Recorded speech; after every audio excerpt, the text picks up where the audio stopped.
The Black Hole, a novel by Alan Dean Foster. Screenplay by Jeb Rosebook and Jerry Day. Subtitle, A Journey That Begins Where Everything Ends. Now, a spectacular motion picture from Walt Disney Productions. Back cover reads, The Ghost Ship. For 5 years, the crew of the Palomino had ranged through deep space, searching for evidence of alien life with no result. Then, their mission almost at an end, they discovered a giant collapsar, the largest black hole ever encountered. And drifting perilously near it was the long-lost legendary starship Cygnus. Incredibly, the ship was not a lifeless hulk. Its commander, the genius who had designed the Cygnus and planned its epic voyage, still survived, served by a horde of mechanical slaves. But Commander Reinhardt had no desire to be rescued. He had a rendezvous with the incredibly hellish forces of the collapsar, and he planned to take the Palomino's crew along on his doomed adventure.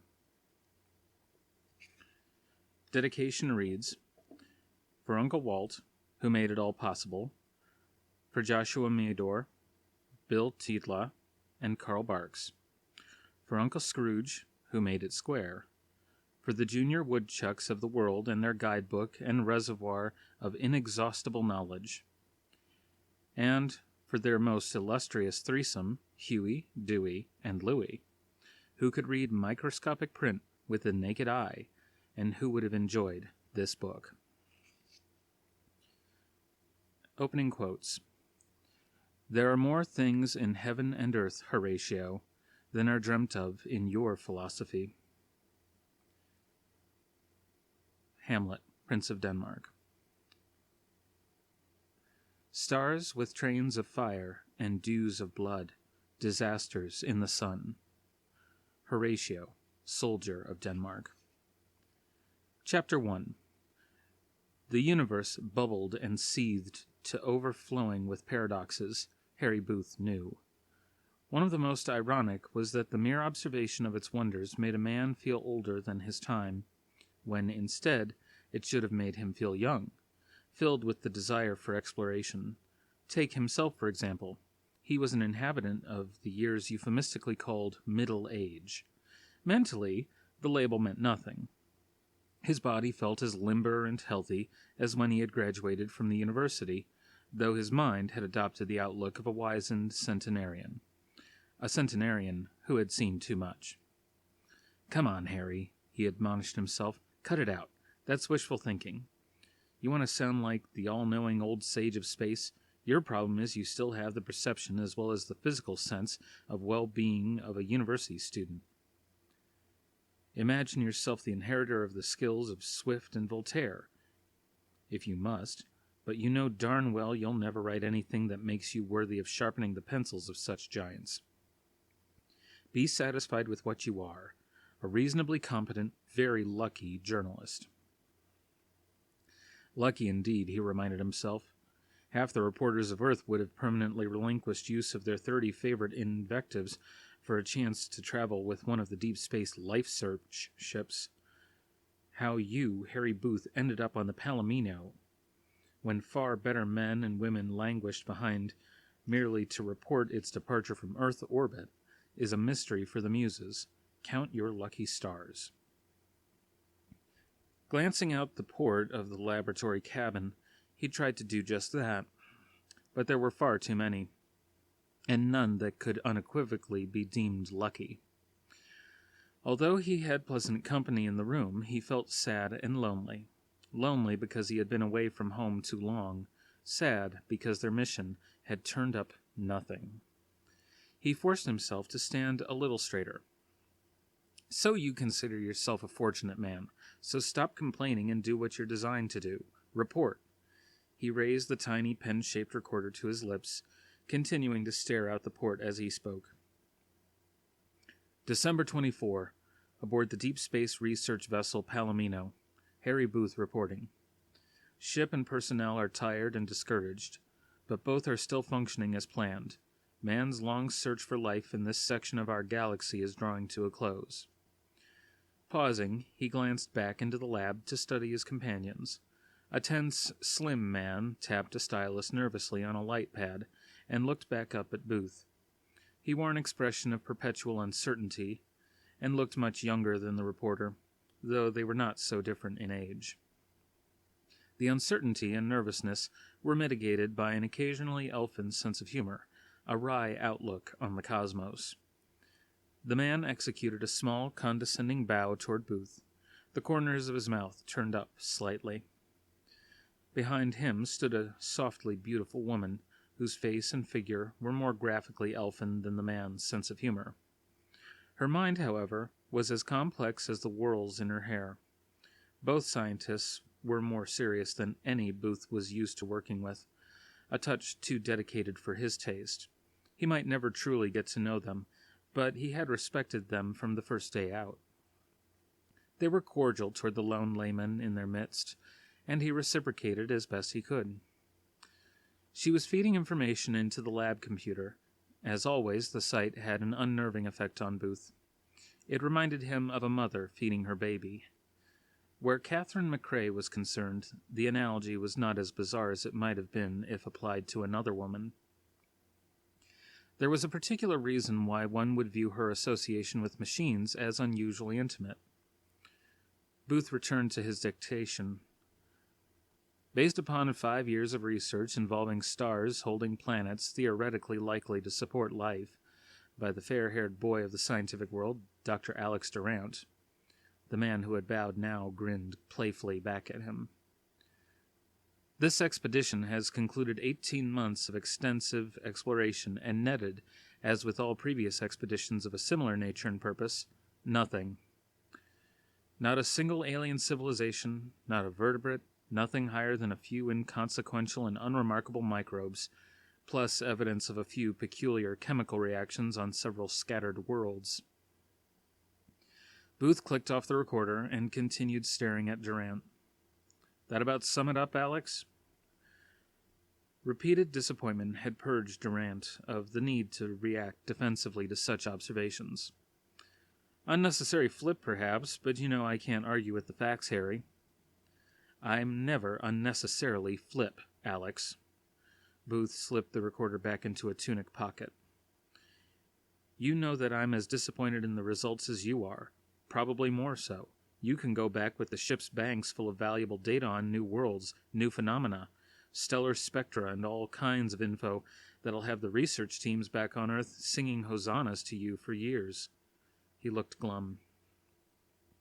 Sure, we've missed the big prize, finding substantial alien life, but you have your astrophysical esoterica to fall back on. For me and my news service, though, it's 18 months down a transspatial drain. He thought a moment, then added, December 24th. Not quite the way we'd expected to celebrate Christmas Eve, is it? He turned again, looking back out the port. We need reindeer and a fat man in a red suit. That would do for a report on extraterrestrial life, wouldn't it? He grunted. Christmas Eve. Durant forced a wider smile. Beats fighting the mobs of last-minute shoppers. You couldn't order a thing about now. Order channels to the outlets would be saturated. Nearby, McCrae flipped a control on the computer panel, concluded her programming, then laughed. You can both hang your stockings back by the engines. Maybe Santa will leave you something unexpected. Booth eyed her challengingly. Can you fit an alien civilization into a sock? I'd settle for anything non-Terran with more backbone than a semi-permeable membrane. Durant's smile melted his melancholy. Or some stick chocolate, he added cheerfully. I never will understand why the galley can't synthesize decent chocolate. I'll threaten it. McCrae started toward the lab exit. Maybe that'll produce results. I'm going back to power.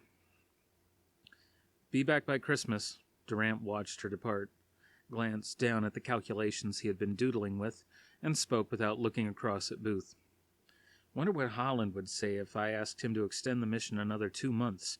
By widening our return parabola, we could check out 2 additional systems, according to my figures. I don't think you'll get much sympathy for that idea from our pilot, Alex. Booth's gaze had returned to the stiff, but always fascinating ocean of stars outside the port. Privately, he'd probably enjoy spending another year exploring, but he wasn't picked to command this expedition because of a penchant to indulge himself in personal pleasures.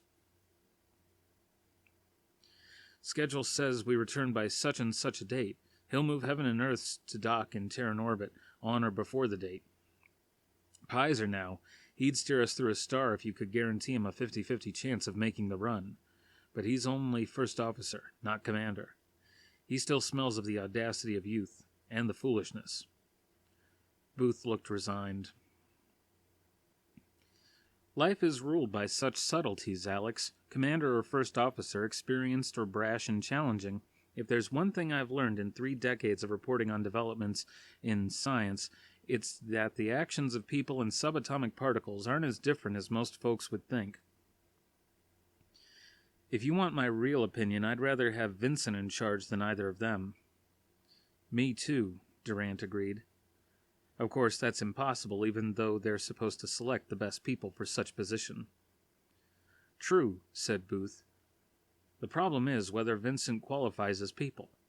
He certainly doesn't fit the physical specifications for a command pilot. At the moment the subject of their conversation was up forward in command with Charles Pizer, Vincent's multiple arms were folded neatly back against his hovering, barrel-shaped body.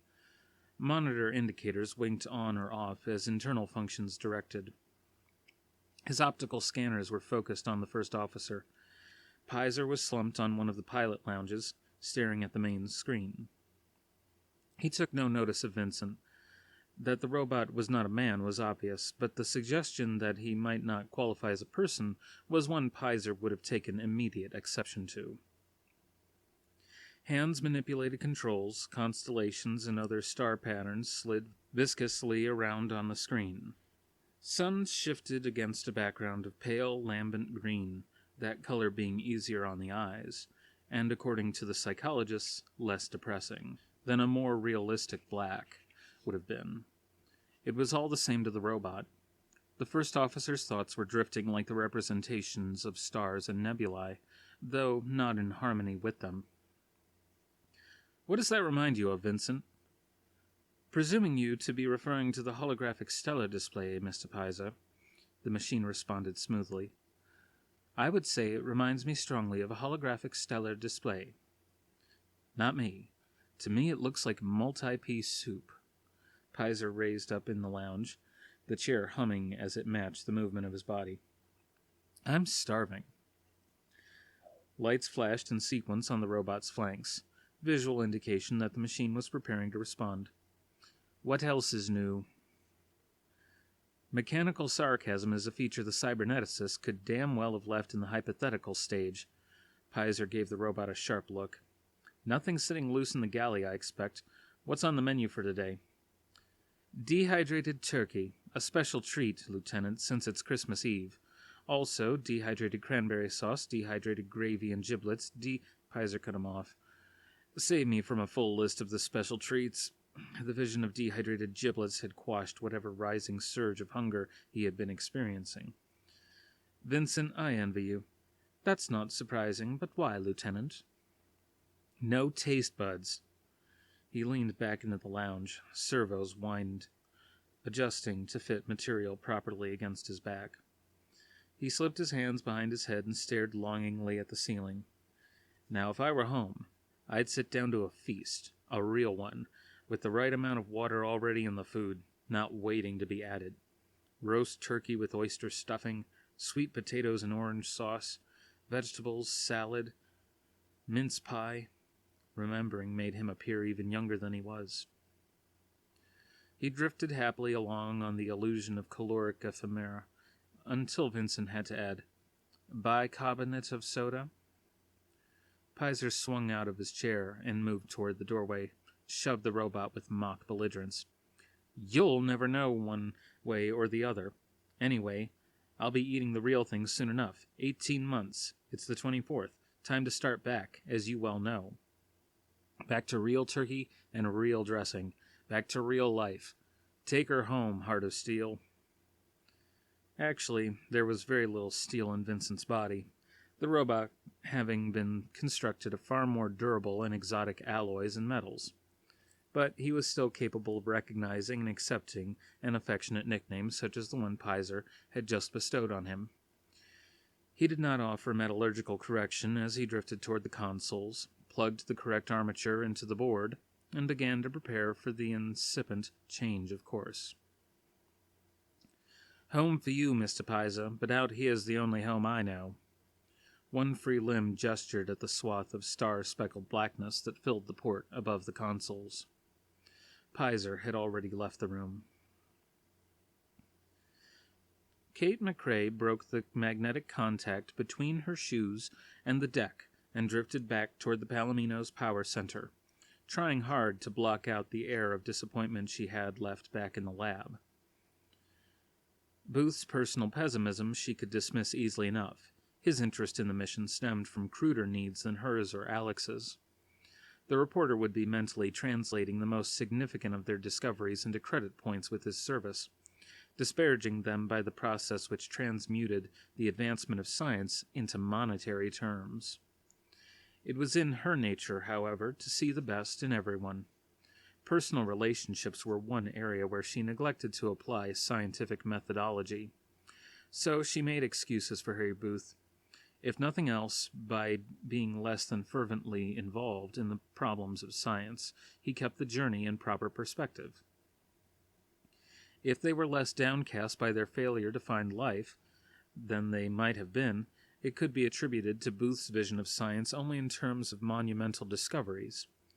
He was a more accurate representative of mankind's hopes and expectations than anyone else on the ship, she reminded herself. As such, his disappointment would fade faster when they returned home, as would that of the general public.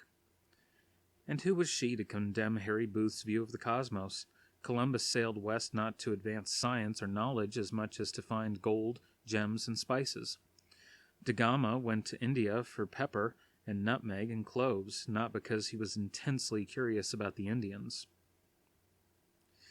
The motivations of such men did not diminish the magnitude of their discoveries. Maybe the Harry Booths were as necessary to mankind's opening of the universe as were the Alex Durants. At least, the reporter was good company. She had been around many journalists in her career. Others had tried to exploit her peculiar abilities, not Booth. They could have done a lot worse than the crusty old veteran. A feeling of power sifted through her as she worked her way around the vast chamber of the center. Engines snored steadily, shoving them past space, as opposed to through it, at a rapid pace. They were presently traveling at a comparative crawl, having gone sublight preparatory to changing their course for home. At one time, man had believed faster-than-light travel impossible. She smiled at the thought. If man had learned anything since stepping out past the atmospheric bubble that enclosed his world, it was that the only immutability of the universe lay in its infinite bounty of contradictions. On the cosmic docket, the laws of nature seemed perpetually subject to challenge by the scientific court of appeals. Holland was working in the monitoring complex, his gray uniform blending in with the colors of the tubes and metallic constructions surrounding him. The warmth that coursed through her at the sight was not wholly a result of the radiant heat from the engines. She moved next to him, though he still didn't look up from his work. She knew he had been aware of her presence from the instant she entered the center. "Think it'll hold together long enough to get us home?" He smiled affectionately over at her. "How can you have any doubts with Superpilot at the controls?" "Humility is one of your most endearing qualities." "After 18 months, it's nice to see that you've learned some." He paused, then looked momentarily somber. "I've been concerned about suggestions of metal fatigue in the propulsion unit's inner chambers. I know they're designed to handle this kind of steady thrust, but 18 months, with only an occasional brief rest, is a long time to ask even the densest alloys to function without showing some kind of wear." The smile returned. "I think we'll be okay, though." He adjusted one slide control slightly, watching with satisfaction as two nearby readouts shifted in response. "I'll be sorry to see this mission end." It's tough to go home after so long and say the principal reason for making the trip in the first place came up unresolved. You give up too easily. I don't. We'll still have a few systems to study while curving home, and the Palomino sweep is only one expedition. There will be others, and I'll charm the powers that be into assigning you and Vincent to any team I can get organized.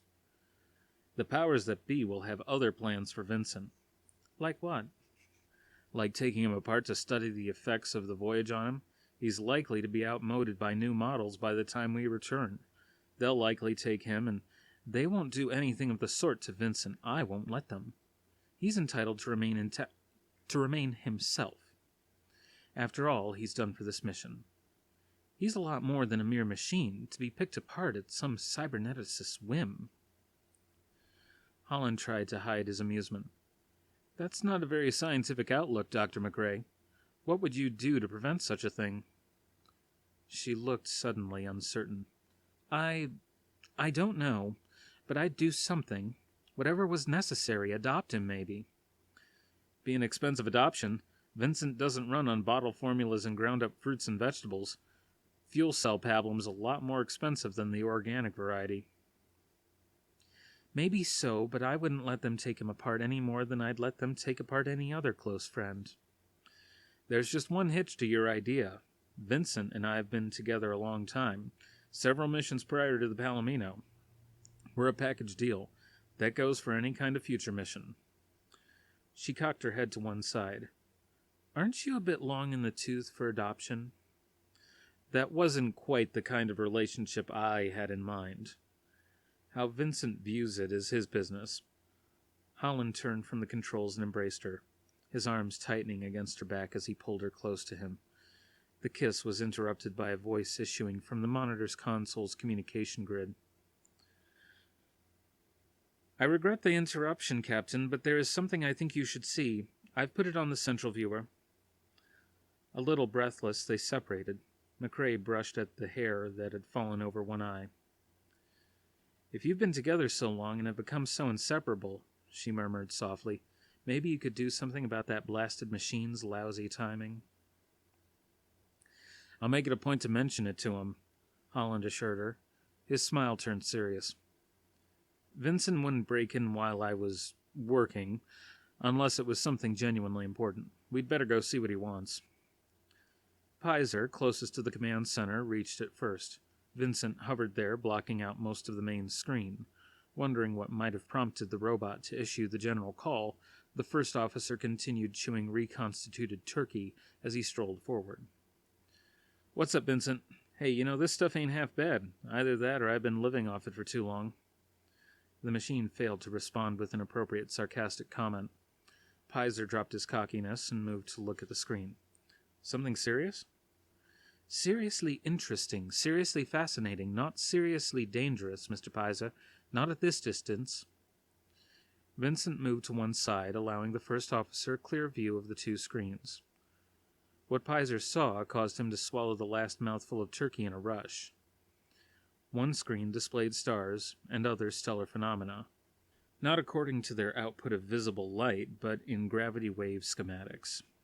In the upper right center of the screen was a dark oval shape surrounded by increasingly tightly bunched lines, like the contour lines on a topographic map. However, instead of designating altitude, these lines represented increasingly powerful regions of gravitational force, the depth of gravity well of immense proportions. Vincent enlarged the upper right quadrant of the screen, the one containing the dark oval. Instead of moving farther apart as the scale was expanded, as did the lines surrounding nearby stars, those around the dark blotch remained as dense as before.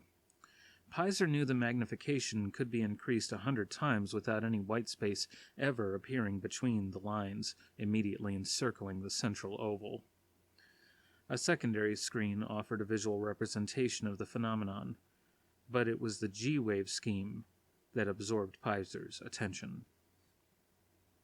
The intensity of the gravitational force at the center of the dark ellipse shape could be measured, if not designated, by the lines on the screen.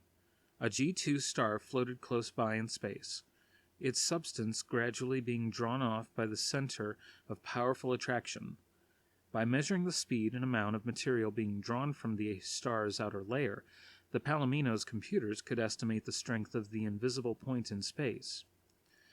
They had already performed the requisite calculations. The resultant figures were displayed below the G-wave screen. Pizer noted them, let out a low whistle. "Yes, sir, that is the most powerful black hole I have ever encountered," said Vincent with appropriate solemnity. "My banks hold no memory of anything stronger. Preliminary scanner results support that assumption." "Give me a rough translation of those figures into something someone like Harry could grasp, Vincent. He'll be wanting them for his report, anyway." The robot considered his reply for a moment. "Assuming a plus or minus of 10% factor in the wave measurements, Mr. Pizer, and a standard composition for the nearby star, I would estimate this black hole contains the remains of anywhere from 40 to 100 stellar masses." "That's about what I guessed." Pizer was nodding slowly in agreement. "Big mother, ain't it?" "Only relatively, sir. No pun intended. One stellar mass or 100, it's still only a point in space." "A good point to stay away from.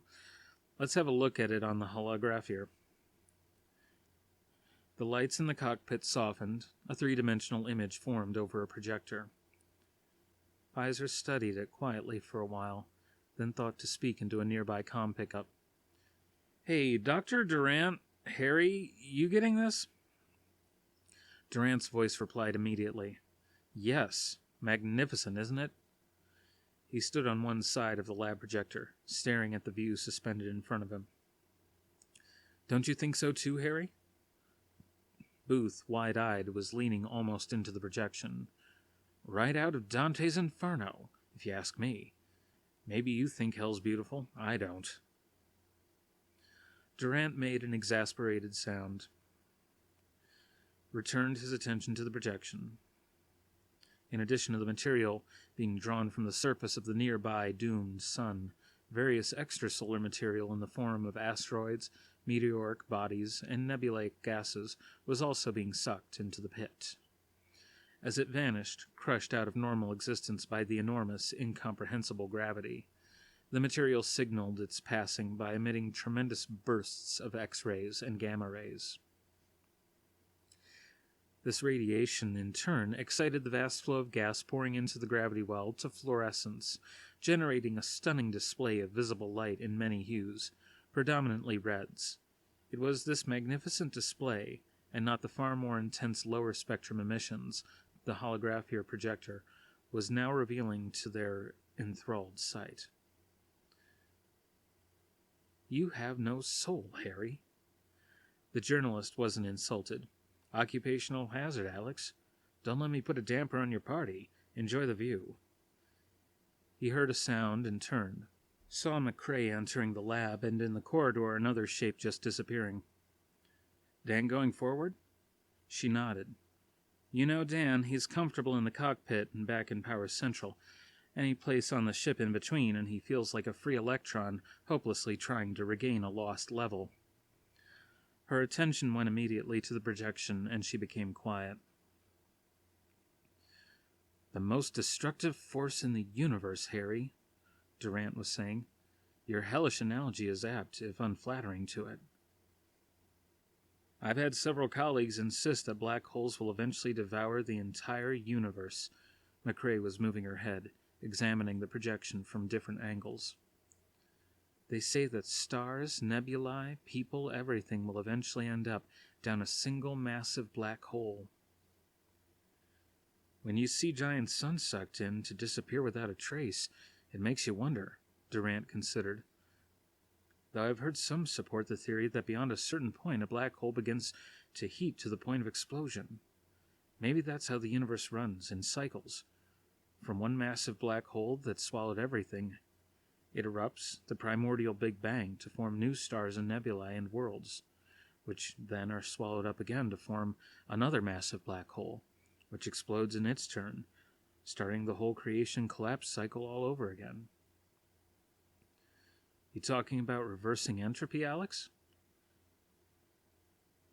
"I'm just saying that if we've learned anything about the cosmos, Kate, It's that the only thing that's impossible is for something to be held unequivocally impossible.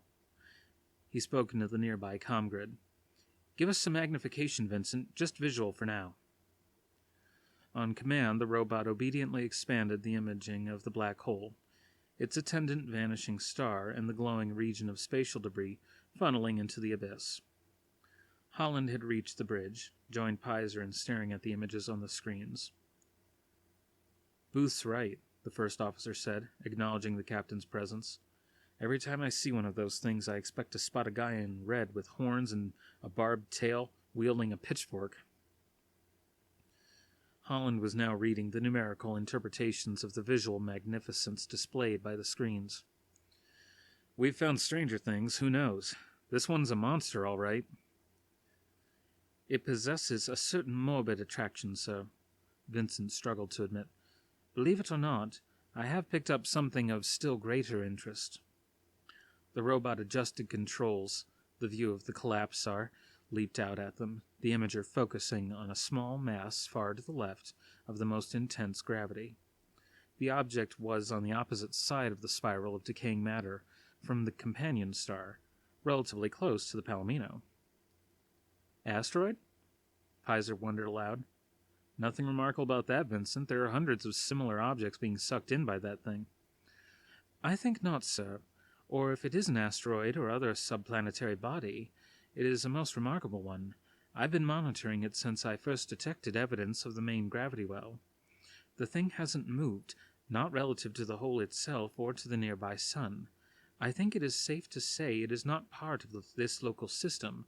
Its stability therefore seems to indicate that it is some kind of independent artifact. In addition to its stability in a zone of intense gravitational disturbance, it possesses a remarkably regular silhouette. A ship? That is what comes to mind, sir, he told Holland. The captain spoke hurriedly into the pickup. Lab, did you get that last information back there? Do you copy, Alex? We copy, Dan. Durant's voice reflected Holland's own amazement. I copy, but I don't believe it. Neither do I, yet. He turned his attention back to the screens. We're near enough to close image something that size. A ship of those apparent dimensions hasn't been built in years. Assuming it's of human origin, sir, Pizer pointed out. Yes, assuming that. Holland glanced over at the robot. Enlarge again, Vincent, and let's try to identify it. His heart was beating a little faster. Yes, sir. One metallic extension reached out from the mechanical's compact body to plug into a receptacle alongside the screen instrumentation. Back in the lab, Durant and McCrae waited for Vincent's actions to produce results. Both were dazed by the apparent discovery. Booth was, for once, beyond words. He stared blankly at the projection. How could anybody be out there ahead of us? Durant mumbled. You heard Charlie. What about aliens? Durant replied more harshly than he had intended, his tone sharpened by months of disappointment. Aliens are a myth for storymongers to toy and tease us with. They're fiction. This trip has been proof enough of that. But it's only been one trip, Alex, said McCrae. It's too early in our history for us to make blanket statements about life in our galaxy. Too early. She stopped, and they both stared at the projection. On another screen forward, a series of ship silhouettes had begun to appear, overlaid against the distant outline of the mystery object. Liberty 7, Vincent made his announcements in his most businesslike tone. No mass correlation, no shape correlation. A second silhouette appeared over the mysterious craft. Experimental Deep Space Station Series 5, reported lost. No mass correlation, no shape correlation. Another. Sahara Module 53. Still another. Pluto 4. No mass correlation, no shape correlation. Even the most consummate professional can be stirred to excitement when the next overlay appeared. McCrae was unable to restrain herself. She had more reason than any of them to wish for correlation this time. Deep Space Probe 1, intoned Vincent methodically, still unwilling to commit himself. Mass correlates. save for minor discrepancies likely due to considerable expenditure of propellants. Shape also matches, insofar as distance permits. All other details conform. With a last unspoken sigh for the once again fading image of intelligent alien life, Durant said formally into the pickup, "That's good enough for now, Vincent. We'll accept the likelihood of this being an accurate identification until closer inspection proves otherwise. Program the ship's history and enter it into the tape." "Searching records, sir." "That won't be necessary." McCrae kept her voice level, though she was boiling inside at the possibility this identification had raised. "You know the background of the Cygnus as well as any of us, Alex." He looked uncomfortable, didn't meet her stare. "It's a formality, Kate. For the ship's records, we have to enter everything. You know that." "I suppose." Vincent's voice brought her private agony into the open, where everyone had to consider it, despite the far mutual attempt not to. Vincent was sensitive for a machine, but he was not human. "Dr. Kate, was that not the ship your father was serving on?" "The Cygnus," she repeated as mechanically as Vincent might in his less colloquial moments. "Mission, to survey for potentially habitable worlds and to search for non-terrestrial extrasolar life. Essentially the same as ours, only on a far more wide-ranging, extensive scale." "You mean expensive scale," said Booth undiplomatically. No one responded to that sally. Over the intercom they could hear Holland, Pizer, and the robot working. "Signal the ship, Vincent," Holland was saying. "Try standard communications frequencies first. If they don't respond to any of them, switch to emergency, then military, and then random codes." "What about visual display, sir? We may be near enough." "If they happen to have a scope pointing in our direction. No stick with the audio for now. We'll try something more complicated if and when everything else fails." "As you say, sir." "Activate our long-range sensors, Charlie," the captain said to his first officer. "They may be generating all kinds of non-communicative emissions if their regular broadcast units are disabled." "Yes, sir. But it'll be hell trying to pick out anything coherent against that background." "Do the best you can. I've seen you make an electron flow sensor squint."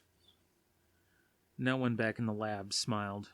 Both Durant and Booth were watching McCrae for different reasons. Booth's instincts were heightened by a possible story. Durant wondered if the journalist had deliberately tried to provoke her with his criticism of her father's ship. He decided Booth wasn't that subtle. He had only been expressing a widely held opinion about the Cygnus and its astronomical cost. Objectively, one had to admit that the Palomino was performing the same tasks for far less money. The question in Durant's mind was, were they performing them as efficiently? To any space scientist, the Cygnus was a dream fulfilled. It was difficult to talk about cost-effectiveness in relation to something as awesome as the Cygnus. Perhaps now there was a chance to find out who had been right, the men who had built her, or the ones who had paid for her. "Space probe and survey ship Cygnus," McCrae was murmuring. "Recalled to Earth 20 years ago. Its mission considered an expensive failure." She glanced sharply at Booth. He studied the fingers of his right hand. "How that must have galled Hans Reinhardt," the reporter said. "If I remember rightly, he didn't take kindly to criticism. I can imagine how he must have reacted to the recall of his ship and the cancellation of her mission." The name from the past Booth had just mentioned was as magical to Durant as that of the Cygnus, and was more accessible. He instantly forgot all about the reporter's possible provoking of his colleague. "Did you actually meet Commander Reinhardt, Harry? I mean in person?" "I've heard about him all my life, read his research, studied his theories." "Collided with him would be a more accurate description, Alex. You can say one thing about him. He was a scientific genius. Better qualified folks than I said just that. Reinhardt foremost among them," he grinned. "Reinhardt was a legend even before he took supervision of the Cygnus project." Durant tried not to sound as defensive as he felt. He knew he was defending a disgraced man. A legend. So he believed. Personally, I think he was overwhelmed by the image he had created of himself. You see, that sort of thing allotted in my profession. I can't pretend to judge his scientific accomplishments, only to rate them as a human being. There are all kinds of arrogance, Alex. I don't think Reinhard considered himself arrogant, but he came off that way to a lot of people who were around him. I'll give him this, Booth conceded. He could manipulate people as well as advanced physical theory. Reinhard had the knack of making his personal ambitions seem a matter of enormous pride. Mankind must conquer the stars and all that. Talked the International Space Appropriations Committee into funding the costliest tobacco of all time. He was certainly the Barnum of interstellar exploration. Oh, don't get me wrong. Building and crewing the Cygnus was a hell of an achievement. One of mankind's proudest moments. Also one of his most impractical. This ship, the Palomino, and her sister ships are proof of that. But man must have his monuments, right, Alex? The Cygnus was the great pyramid of our time, and Reinhard, its Cheops. He caused her to be built, staked his reputation on her. So once she existed, he was forced to succeed, no matter the dictates of logic or reason, no matter the consequences. So he refused to admit failure of his mission and ignored the orders recalling her to Earth. We don't know that for a fact, Harry, Durant shot back. Not yet, we don't. No one ever had to communicate across a distance like that. From Earth to the Cygnus, maybe the recall order never got through. Unnoticed now, McCrae was standing by the port, staring out into the emptiness that had swallowed her father and the rest of the crew of the Cygnus. On the edge of nearby oblivion hovered the answer to one of man's greatest modern mysteries, the silent disappearance of that ship. She wished she could act more the detached observer, more like the professional she had trained to be. Despite her best efforts, though, all she could think about, all she could consider, was the seemingly absurd but minutely possible chance that her father was still alive. I'm going forward, she muttered. Still busily debating the merits of Dr. Hans Reinhardt and the Cygnus, Durant and Booth took no notice of her departure.